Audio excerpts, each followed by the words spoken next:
malaikat Israfil ketika mengetahui bahwa Nabi Muhammad sudah diutus, pangkal terompet itu sudah dimasukkan ke dalam mulutnya. Kemudian kata Rasulullah, kedua bola matanya tiap sebentar melirik ke bawah arasy Allah, menunggu aba-aba kapan ini ditiup. Ternyata saat dia dapat instruksi untuk ditiup, langsunglah dia meniup. Akibat tiupannya ini, kata Rasulullah sallallahu alaihi wasallam, seluruh sendi-sendi alam semesta hancur sehingga seluruh alam semesta menjadi lemah. Langit menjadi lemah, bumi menjadi lemah, matahari menjadi lemah, bintang-bintang dan seluruh tata surya menjadi lemah. Lalu mereka akan bertabrakan antara satu dengan yang lain. Kaum muslimin yang kami muliakan, kondisi ini menjadikan beberapa pemandangan berikut ini pasti akan disaksikan oleh orang yang hidup ketika itu. Maka Nabi mengatakan, seburuk-buruk orang yang pernah hidup di bumi adalah orang yang nanti langsung menyaksikan kejadian kiamat. Apa yang terjadi? Lihat di dalam Al-Quran, Allah berfirman di surat Al-Haqqah, surat yang ke 69 di ayat 13 sampai 14.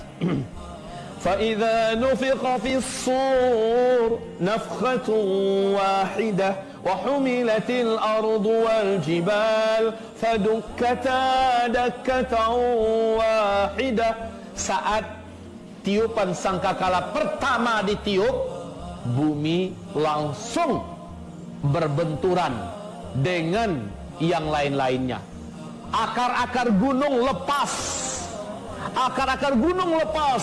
lalu menghantam kembali bumi ini. Gunung-gunung di mana lepas menghantam bumi ini. Mereka saling bertabrakan antara satu dengan yang lain. Manusia ketika itu seperti anai-anai yang berterbangan. Manusia yang ada seperti anai-anai yang berterbangan. Gunung-gunung seperti kapas yang ditiup. Gimana kapas yang ditiup? Ada. Kebayang deh kapas yang ditiup, ya. Seperti itulah keadaan gunung-gunung.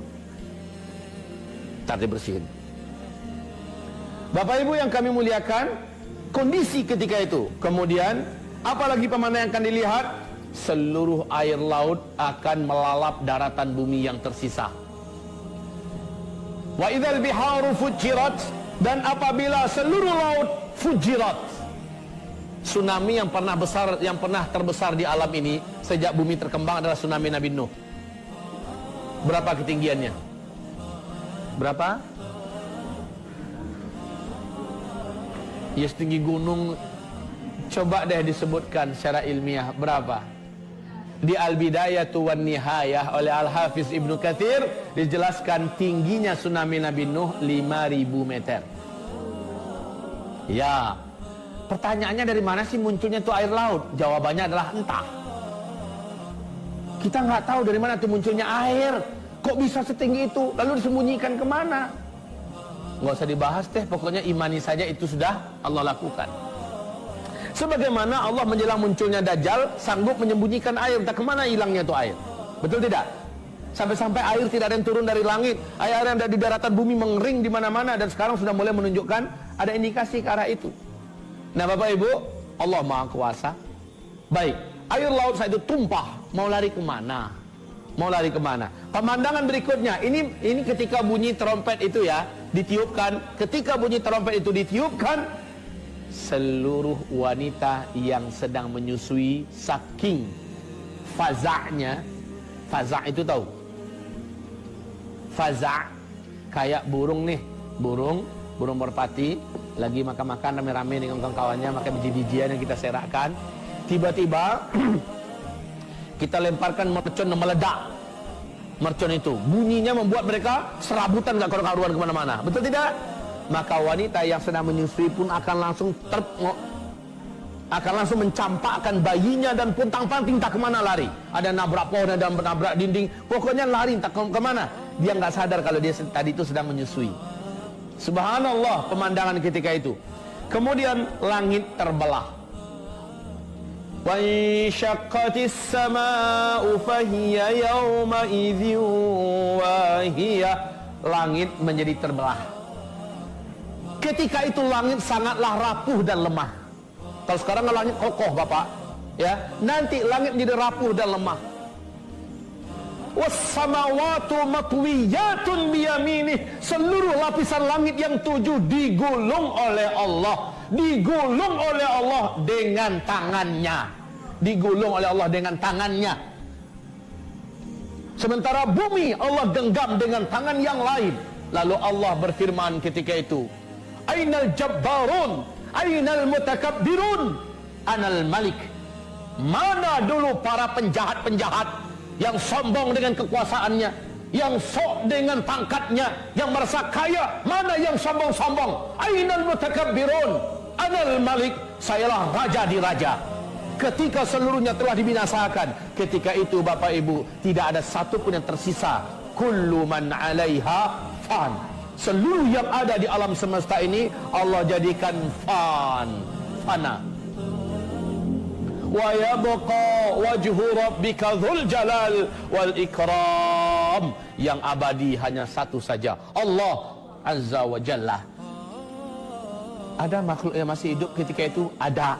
Siapa makhluk yang masih hidup? Satu, malaikat maut, ini masih hidup.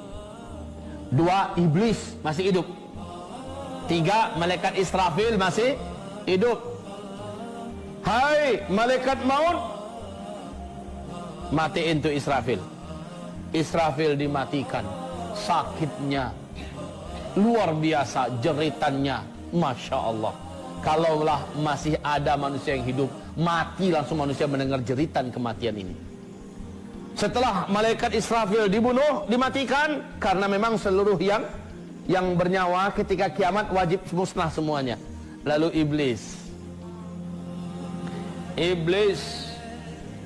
Allah Subhanahu wa taala berfirman, Iblis,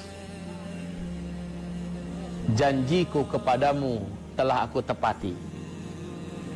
Seluruh makhluk yang ada telah aku musnahkan. Sekarang yang tersisa engkau. Hai malaikat maut, cabut nyawanya. Iblis masih berusaha melarikan diri. Kemanapun dia lari, malaikat maut memiliki kemampuan yang gak ada apa-apanya iblis. Udah nunggu malaikat maut di sana. Mau kemana coy? Kemana saja lari, ditunggu, akhirnya dicabut. Begitu juga kata Rasulullah, jeritan kematian iblis ini sangat mengerikan. Selanjutnya Allah lah yang mematikan malaikat maut. Allah lah yang mematikan malaikat maut. Ketika Allah matikan malaikat maut, apa jeritan malaikat berkata, aduhai kiranya begini berat kematian itu, begini menyakitkannya. Kalau aku tahu, pasti aku akan berlembut-lembut dulu dalam iya, sakit Pak. Malaikat maut pun yang sebenarnya begitu perkasa, tidak ada makhluk yang lebih perkasa melainkan malaikat maut. Semuanya mampus di tangan malaikat maut. Ya. Sekarang malaikat maut dimatiin tuh oleh Allah Subhanahu wa taala. Selesai.